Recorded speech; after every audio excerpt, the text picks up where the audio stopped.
Well, good evening from me, and again, just thank you to the elders at Brackenhurst for giving me the privilege of opening God's Word and being able to apply this to the issue of missions. It really is a privilege.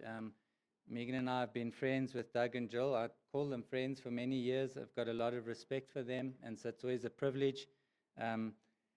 And also a lot of connections with Brackenhurst. We grew up in the south of Joburg, so and we know many of you in different ways over the years. So it's just really a privilege. In some ways, it's like a family away from family, and being united again. So thank you. It really is a privilege to do that. Just a little background so you understand where I'm coming from.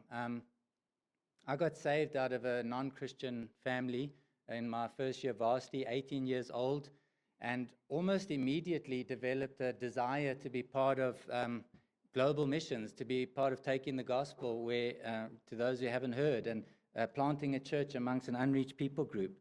So much so that before I proposed to Megan, my wife, I said to her, look, this is what I want to do with my life. I think I'm probably going to land up in a Muslim country where we may be persecuted and possibly killed for the gospel. If you can sign up for that, then we're compatible. If you're not, if you're not willing to sign up for that, then we must head in different directions, because this mission's not negotiable for me. When I studied at the Baptist College, I majored on missions. I didn't take a single pastoral course because I wasn't into that. The chapel first called me as a part-time mission pastor, and so while I was finishing my studying, I worked as a mission pastor for the chapel, and then they extended a call, would we be trained to be the pastor of the chapel? And I said, no, we're doing missions. And never, in fact, I said, I'll never do it. And the Lord had his way, and eventually I agreed to come back and actually pastor the chapel, but really the intention was only to temporarily do that. So that I could get a church to support me, to send me, because my doctrine had been improved enough by that point that I realized, a missionary is someone sent out by the local church, and I needed a church that was willing to send me, so I needed to be part of building that church. So that's the background that I have. I can't remember ever hearing a mission talk and not feeling my heart say, Lord, I want to go, send me, please. And yet, with that sort of background, I found it very difficult over all these years, 20 plus years now, to continue to be involved in and passionate about missions.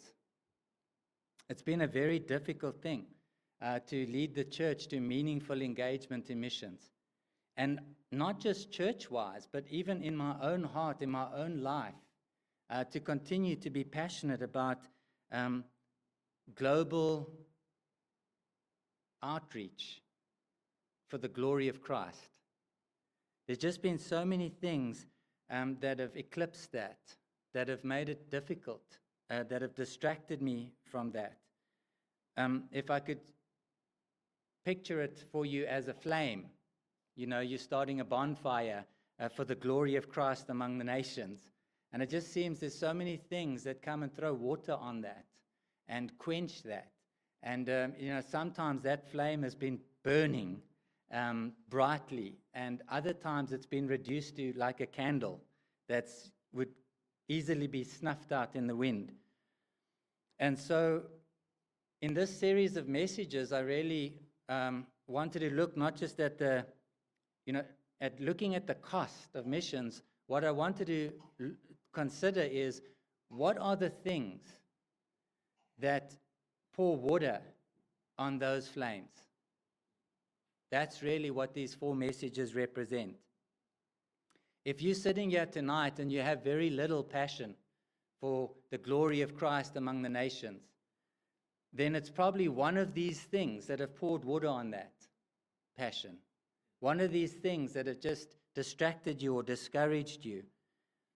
And maybe some of you are sitting here this evening and you're saying, well, I'm glad Brackenhurst is involved in missions, but somehow, that's for someone else. That's someone else's calling. It's not really something that I feel I need to be involved in. Well, I hope that as you listen to these four things, it's one of these four things that's poured water on that. And I hope to stir up the flames. I hope to ignite the passion, not just for the church as a whole, but for each one of you. That each one of you, by the end of this weekend, what I would want is that your heart is burning. To say, God, give me an opportunity in some way, with some resource, with something. Let my life be a part of this great mission. That you would burn. That's not going to be possible through human words. And so I just want to stop at this point and pray. And ask you to pray for yourself and pray for the person next to you. That God would use His word to produce genuine heart change. That at a heart level you would leave, after this World Outreach celebration with this burning desire that would propel you into meaningful involvement in what God is doing in the world. So let's stop and ask for that. Let's pray.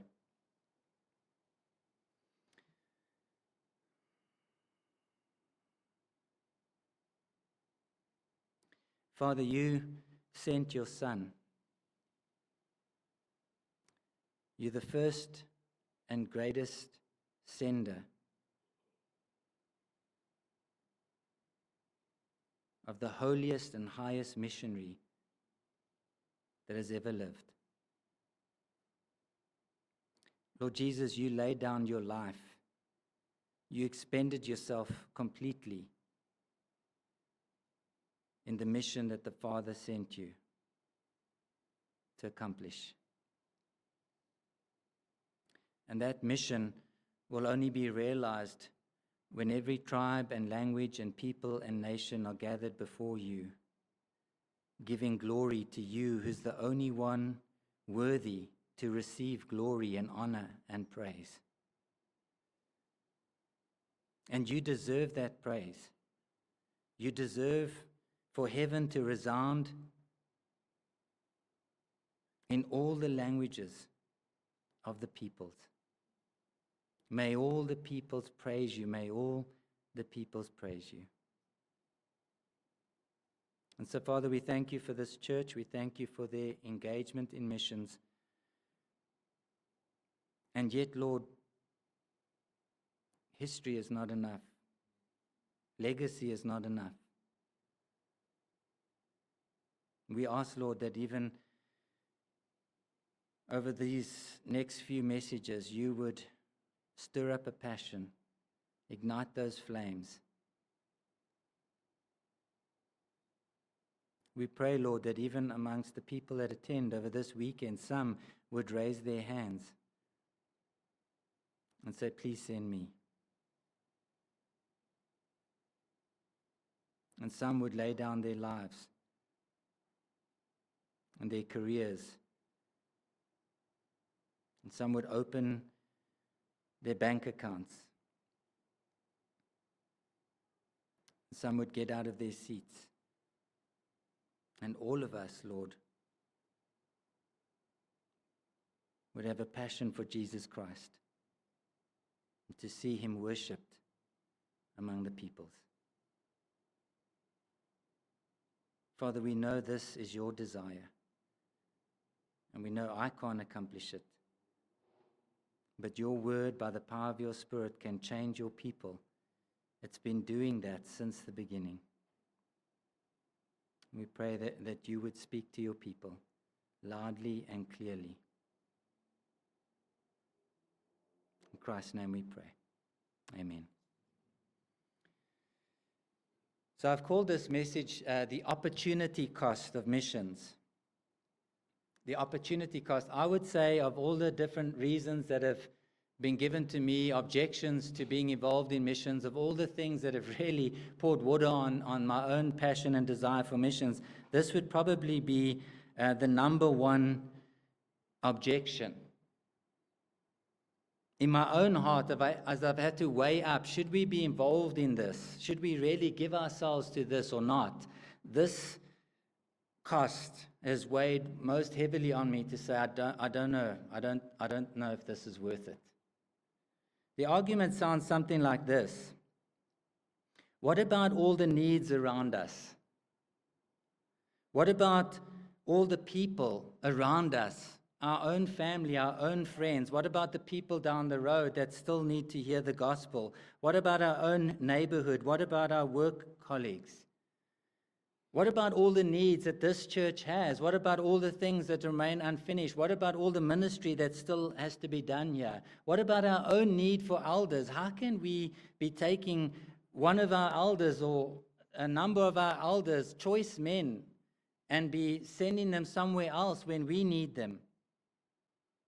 How can we justify spending so much money on some sort of project that has got so little chance of success, humanly speaking, when we have immediate needs around us and we can see that the resources put to use here will be effective? The objection in our own hearts that if we do this with our time and our money and our people, then we can't do that. That's the opportunity cost. Missions presents us with this, and this is what I want to address in our own hearts. So open your Bibles to Romans chapter 15. Romans chapter 15. The book of Romans is one extensive gospel presentation, justification by faith, how and why we are made right with God. And here in Romans chapter 15, we get to the climax of the argument. Romans chapter 15, verses 8. For I tell you that Christ became a servant to the circumcised to show God's truthfulness, in order to confirm the promises given to the patriarchs, and in order that the Gentiles might glorify God for his mercy. As it is written, therefore I will praise you among the Gentiles and sing to your name. And again it is said, rejoice, O Gentiles, with his people. And again, praise the Lord, all you Gentiles, and let all the peoples extol him. And again, Isaiah says, the root of Jesse will come, even he who rises to rule the Gentiles. In him will the Gentiles hope. May the God of hope fill you with all joy and peace in believing, so that by the power of the Holy Spirit you may abound in hope. I myself am satisfied about you, my brothers, that you yourselves are full of goodness, filled with all knowledge, and able to instruct one another. But on some points I have written to you very boldly by way of reminder, because of the grace given me by God, to be a minister of Christ Jesus to the Gentiles in the priestly service of the gospel of God, so that the offering of the Gentiles may be acceptable, sanctified by the Holy Spirit. In Christ Jesus, then, I have reason to be proud of my work for God. For I will not venture to speak of anything except what Christ has accomplished through me to bring the Gentiles to obedience by word and deed, by the power of signs and wonders, by the power of the Spirit of God, so that from Jerusalem and all the way around to Illyricum I have fulfilled the ministry of the gospel of Christ. And thus I make it my ambition to preach the gospel, not where Christ has already been named, lest I build on someone else's foundation.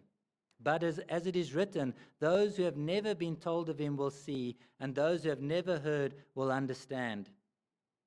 This is the reason why I've so often been hindered from coming to you. But now, since I no longer have any room for work in these regions, and since I've longed for many years to come to you, I hope to see you in passing as I go to Spain, and to be helped on my journey there by you once I've enjoyed your company for a while.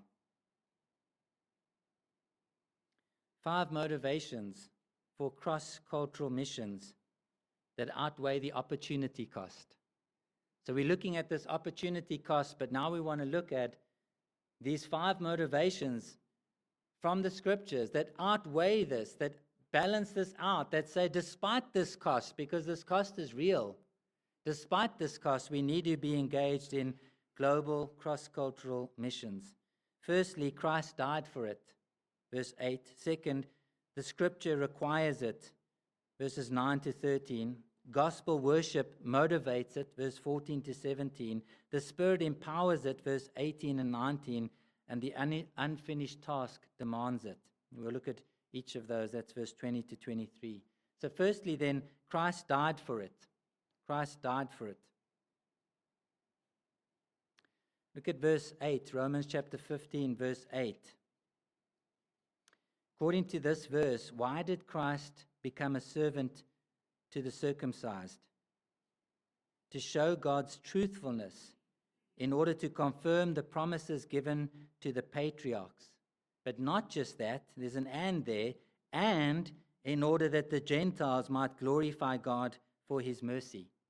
So who are the patriarchs here? Well, that's Abraham, Isaac, and Jacob. And what is the truthfulness that must be verified, that must be ratified, and that Paul is speaking about here? Well, we need to go back to this promise, right, in Genesis chapter 12 and understand what's the nature of this promise that proves God's truthfulness. So keep your fingers here in Romans, and let's just look at Genesis chapter 12.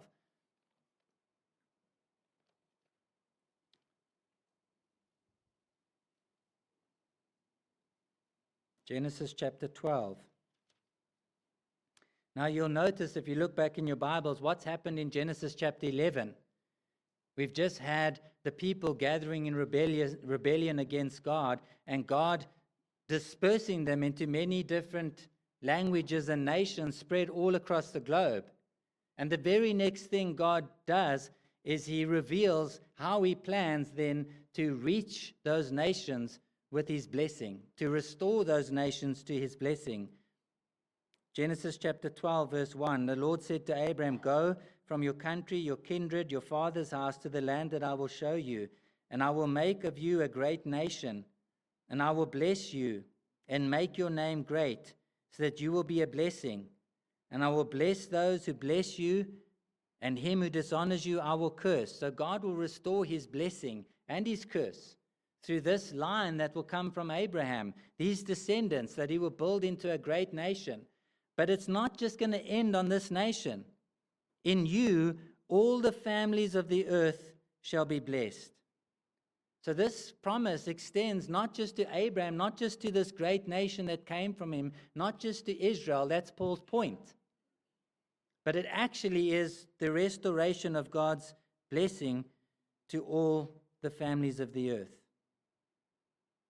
That's the job description of the Messiah. You can turn back in your Bibles to Romans 15. This is why Christ came. His job description is to bring to fulfillment what God has promised, to demonstrate God's truthfulness, his faithfulness to his promise, to not only bring his blessings to Abraham and his descendants, the patriarchs, the Jews, but also to the Gentiles. Isaiah 49 reveals the job description of the Messiah. It says, "Now the Lord says," Isaiah 49, 5-6, "He who formed me from the womb to be his servant, to bring back Jacob to him, that Israel might be gathered to him. For I am honored in the eyes of the Lord, and my God has become my strength." He says, "It is too light a thing that you should be my servant to raise up the tribes of Jacob and to bring back the preserved of Israel. I will make you as a light for the nations, that my salvation may reach to the ends of the earth." So Christ always came with the ultimate goal that salvation would come to all peoples, all the families of the earth. That's why he lived and died.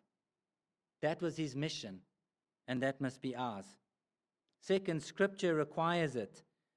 If you look at verses 9 and following, "Therefore I will praise you among the Gentiles and sing to your name." Again, "Rejoice, O Gentiles, with his people." Again, verse 11, "Praise the Lord, all you Gentiles. Let all the peoples extol him." Again, verse 12, Isaiah says, "The root of Jesse will come, even he who rises to rule the Gentiles, and in him will the Gentiles hope."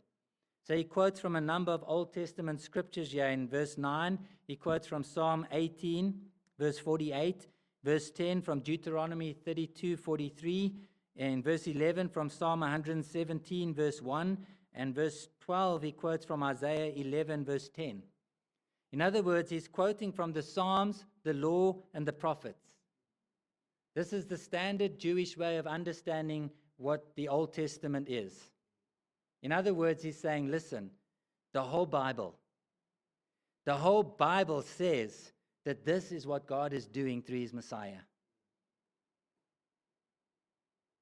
Wherever you go in the Bible, you'll see that this is God's goal. This is God's plan, that the Gentiles, the other nations, the nations beyond, that they would worship him through Jesus Christ. We're not reading our Bibles properly unless we see Jesus Christ as the golden thread running throughout them, right? And we're not reading them properly unless we see the work of Christ as being ultimately for all nations and all peoples to be restored to this worship of God. We diminish the work of Christ when we make it for the salvation of individuals only. We diminish the work of Christ. We make it less than what he came to do. We reduce it. We lighten it. We belittle it. Because ultimately, his work is so great and so significant that all the peoples will praise him.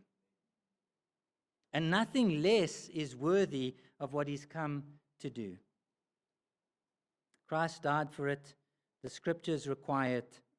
Gospel worship motivates it. Gospel worship motivates it. Verses 14 to 17, he says, I myself am satisfied about you, my brothers, that you yourselves are full of goodness, filled with all knowledge, able to instruct one another. But on some points I've written to you very boldly by way of reminder, because of the grace given by me to be a minister of Jesus Christ to the Gentiles in the priestly service of the gospel of God, so that the offering of the Gentiles might be acceptable, sanctified by the Holy Spirit. So he says, I know you well grounded, but I've written to remind you of what I've been charged to do. And then he goes on to explain his calling, this calling that he received from the Lord personally on the road to Damascus. And notice how he describes this calling. Verse 16, to be a minister of Christ Jesus. That's the word to describe a priest in his temple service.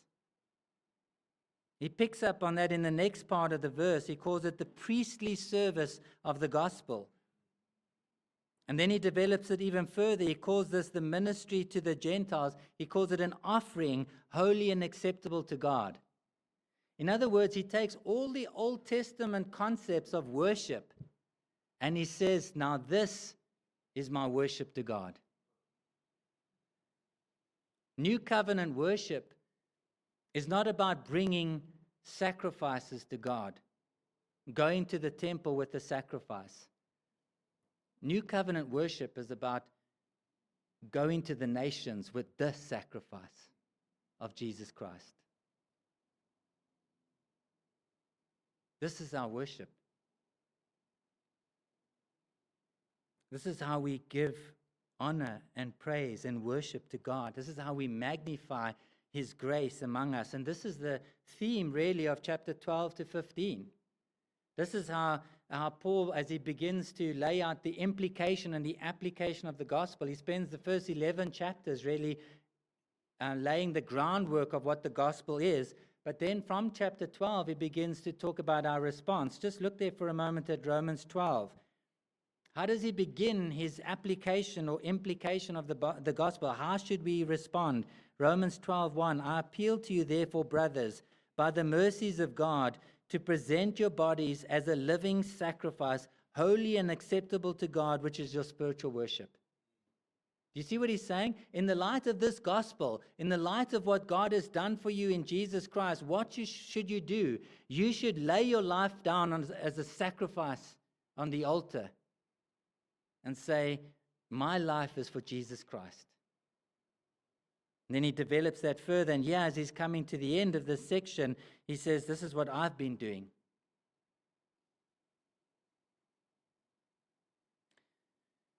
Now, lest we think this is Paul's special calling, notice verse 16. He is in the priestly service. He's engaged in this priestly ministry, the priestly service of what? Of the gospel of God. Anyone who serves the gospel engages in this kind of ministry. Anyone who's a servant of the gospel, this is our worship to God. This is how we serve the gospel. This is what the gospel's about and how we serve its ultimate end. This is what the gospel is intended to accomplish.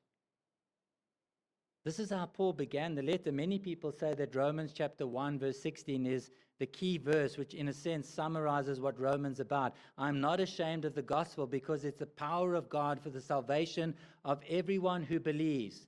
And then what does it say? To the Jew first and also to the Gentile. You see, the gospel is not just about the salvation of individuals. That's a man-centered view. People are so desperately in need of salvation that, we need to take the gospel to them. And it's not that that's all wrong, but it's insufficient, it's incomplete. The gospel is about all peoples coming to worship God who's worthy to be praised. The Jew first and then all nations. This is what the gospel is and what it's for and what it accomplishes. This is the power of the gospel, to subdue the nations under Jesus Christ. And we are ashamed of it. We nullify it. We reduce it when we don't allow it to have that full significance. It is intended to subdue the nations, to save the nations, to bless the nations, to bring all peoples to worship God. So not every individual Christian is called to engage personally in cross-cultural mission work, right? But every Christian should embrace that this is the purpose of the gospel. This is how I serve the gospel, not merely by presenting it to individuals who need to be saved. Do that. That is necessary. But the gospel is for more than that. To serve the purposes of the gospel, to be a minister and a servant of the gospel, to magnify God's grace, I must be a part of more than that. And that's why I'm part of a church that is part of taking this gospel to all the nations. That's why I sacrifice and serve and get involved and do my part. What part can I play in serving the gospel, which must go to all nations, that God can be worshipped by all peoples? Because that's his plan and his purpose and his glory and his desert. You don't understand the gospel if you don't sense some sort of burden to see the lost saved. If there's no part of you that comes to enjoy the riches of God's grace and then is burdened by those who don't know this grace, whose lives are hopeless and pointless, then you haven't fully come to understand the gospel. But likewise, if you don't sense some sort of burden that this gospel would go to those peoples, those groups of peoples, those communities that are living in darkness and lost, if you don't realize that this gospel must go to them too, that communities can be changed, that people groups can be transformed, that cultures can come under Christ and glorify him, then you don't understand the gospel properly and you can't serve its purposes. The gospel motivates sacrificial worship that desires to see Christ magnified in our hearts, in our families, in our churches, in our country, in our world, among all people, in all places. This is what the gospel motivates us towards.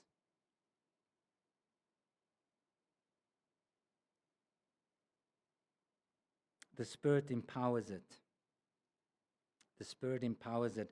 Notice how Paul keeps emphasizing the work of the Spirit. Verse 13, may the God of hope fill you with all joy and peace in believing, so that by the power of the Holy Spirit you may abound in hope.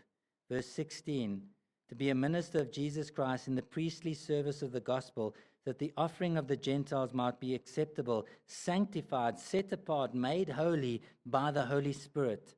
Verse 19, These signs and wonders that he performs are by the power of the Spirit. They're a testimony to God's work in and through the gospel. And so Paul can say, I'm not proud of what I've accomplished, really, but I am proud of what the gospel's been accomplishing by the power of the Spirit. He says, this is the power of God and the power of the gospel and the work of the Spirit put on display. That's what this is. And that's what I want to point you to. That's why the Holy Spirit was given to the church. Christ gave the Great Commission, and then he said, but wait. Wait until you're clothed with power on high. You can't do this mission. You can't engage in this in any successful way until you receive divine power. In Acts 1:8, you will receive power when the Holy Spirit comes upon you, and you'll be my witnesses. Where? Jerusalem, Judea, Samaria, to the ends of the earth. This is the Spirit and what he accomplishes through the gospel. So Paul can state there in verse 19, by the power of the Spirit, from Jerusalem all the way around to Illyricum, I fulfilled the ministry of the gospel of Christ. If you look at a map, Jerusalem is on the eastern edge of the Mediterranean. And as you go west, Italy is a little boot that juts out about in the middle, halfway across the Mediterranean Sea. And Illyricum is the province on the eastern border of Rome, just across from the Adriatic Sea. So Paul is basically saying he's preached the gospel for the whole of the eastern part of the empire. Now, to give you an idea, that's approximately 600 miles north to south, 800 miles east to west, 250,000 square miles. We don't work in miles. Those numbers don't mean anything to you. But relax, I thought about that. So this is an area nearly down to Cape Town and across to Durban. That makes a bit more sense to you, right? 10 times the size of Gauteng. In a day and age where travel was mostly done on foot, Paul and his companions had covered a region roughly 1/5 the size of South Africa in just over 10 years. And that's why he can say this was no human accomplishment. This is God. This is evidence of what he was saying in verse 18. I'll not speak of anything except what Christ has accomplished through me to bring the Gentiles to obedience by word and deed. You see, the expansion of the gospel and the impact on the gospel, on the nations, on the cultures, on the peoples to be transformed. This is not the work of man. It's the work of God. And we marvel at it. But you have to be involved in it to marvel at it, to see it, to glorify God for what he's doing. The whole Trinity is involved in this. God has made this mission so big that it cannot be accomplished by people apart from him. And so as and when it's accomplished, who gets the glory? God. Christ died for it. Scripture supports it. Gospel worship motivates it. The Spirit empowers it. The unfinished task demands it. The unfinished task demands it. In verse 22, he says, this is the reason why I've so often been hindered from coming to you. Now, since I no longer have any room for work in these regions, since I've longed for many years to come to you, I hope to see you in passing as I go to Spain and to be helped on my journey there by you once I've enjoyed your company for a while. He makes an interesting statement there, really, in verse 23. Since I no longer have any room for work in these regions. I mean, are you kidding me? I mean, just think about that. Bigger than Gauteng. Much bigger. And he says there's no more place for me here. That doesn't make any sense if you're thinking of evangelism. That doesn't even make sense if you're just thinking about church planting. How can there be no more space for me to work there? It obviously only makes sense when you put on Paul's perspective, right? This gospel has to go to all nations, all people, all places, everywhere.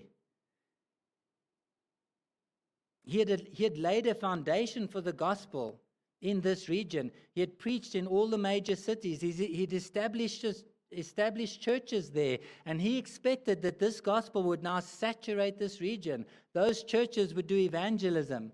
They would plant other churches, and pretty soon the gospel would take over that region, and he was right. That's exactly what happened. But he's saying that's not enough. I've made it my ambition, he says there in verse 21, that those who have never been told of him will see, and those who have never heard will understand. You see, the ministry of the gospel must keep going beyond. It must keep going to the regions beyond. And this is what he's explaining. Is the work done in this region 5 times the size of Gauteng? Is all the work done? Are all the churches planted? Are all the people evangelized? Clearly not. But we cannot sacrifice the opportunity to go because of the need to stay. We cannot sacrifice the opportunity that the gospel continue its work amongst the peoples and the nations because we need it to continue its work amongst this people and this nation. In the New Testament, it's never an either or. It's a both and. It's never a choice between 2 options. Should we stay or should we go? It's yes, stay and go. Should we evangelize or should we engage in missions? Yes. It's a both and in the New Testament. There's still so much work to be done here, amongst my family, amongst my work colleagues. So many people that need to be evangelized, so many places that still need churches. Yes, and engage in that. But there's so many people that the gospel still needs to reach beyond. There's so much work to be done there too. And it's a both and. We'll never get to extend the gospel to the nations if we wait until we've finished all the work here. It's a both and. It's been like that since the very beginning. Paul could say, this is why I need to press on. And he calls them to a partnership. This is why he's presented the gospel to them. Have you ever thought about this? Such an extensive presentation of the gospel in the book of Romans, so that he could explain why and how they should join him in his outreach to the West. When he says there in verse 24, I hope to be helped on my journey there by you. This is formal terminology by saying, I hope you'll get behind me and support me. It really is. This is him calling for the church. I hope you understand now why the gospel must keep going. I hope you understand why I'm not going to stay in Rome and just be a part of the ministry there. I hope you understand why you need to help me to keep reaching out beyond. It's a both and, not an either or. Christ died for the nations. All scripture supports the gospel being carried to the nations. The gospel inspires us to long to see Christ worshipped among all people and tribes and languages and nations. The Spirit within us was given for this very reason, to empower us to take the gospel to all nations. And the task remains unfinished. I'm not exactly sure how Christ classifies nations and what constitutes a people group. But Paul certainly thought strategically, didn't he? He certainly looked at it and said, I think there's enough here that we can keep working, but there's nothing there. There's so much less there, and that's why I need to go. The unfinished task. Evangelism will never finish the task. It will require us to make sacrifices, to count the opportunity cost, to take time and money and people and put effort into the needs there while there are still needs here. This is what the gospel requires. Evangelism seeks to carry the gospel to every individual person. Mission seeks to carry the gospel to every unreached people group. Did you get that? Evangelism seeks to carry the gospel to every individual person. Missions seeks to carry the gospel to every unreached people group, every community that needs to come under the lordship of Christ. Both are equally important. The burden of the unreached should weigh upon us. And Paul has laid out this gospel in all its glorious detail to say, do you see it? Do you see what it means to serve the purpose of the gospel? According to the Joshua Project, there's 16,000 distinct people groups in the world. This is just one way of looking at the world, right? 7,000 of these are unreached, which means that people growing up in roughly half the people groups of the world will live their whole lives without knowing a Christian, probably. They will live their whole lives without knowing a Christian church or hearing someone share the good news with them. There's a need. And the gospel should be taken there. And yet, less than 1% of Christian giving goes towards reaching the unreached. Less than 3% of all Christian personnel work amongst the unreached. It doesn't make sense when you look at it from that perspective. Why are we using 97% of our resources in areas where there's so many workers already? There's so many people to share the gospel. There's so many opportunities to hear the gospel. And we're taking so few resources to see the gospel established in those communities that need to worship Christ. Why are we not willing to redirect more of our resources? Because we're not willing to count the opportunity cost. That's the bottom line. There's a real cost to be paid, and we need to count it in order to fulfill the ministry of the gospel.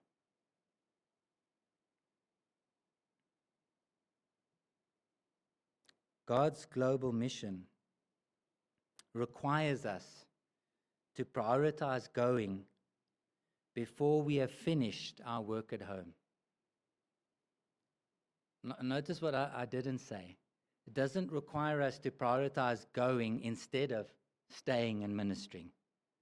It requires us to prioritize going before we've finished the ministry at home.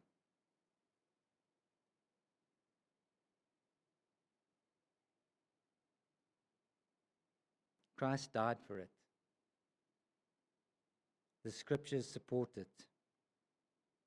The gospel inspires it. The Spirit empowers it. And the unfinished task demands it.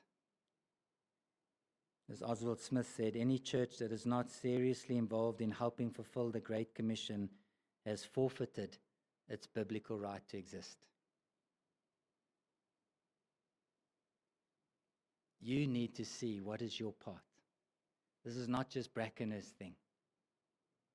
This is an every Christian thing. This is a gospel thing. And as we all burdened, we'll find a way. I've still been pastoring, right? I haven't gone yet. It's not about whether you go or whether you stay. It's about whether you care about Christ's glory among the nations. Let's pray.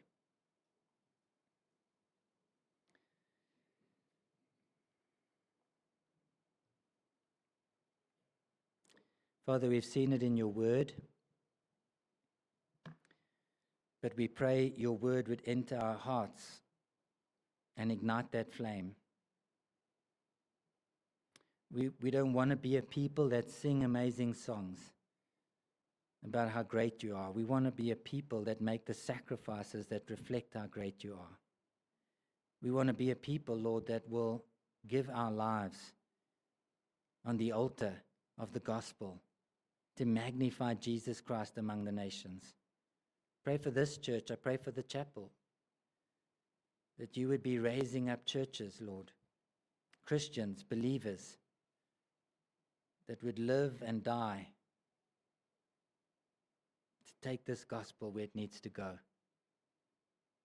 So that on that great day, we were joined with a great throng from every tribe and language and people and nation, and we would worship and delight in what you have done. Father, you are the great sender, and your Spirit is the Spirit of missions.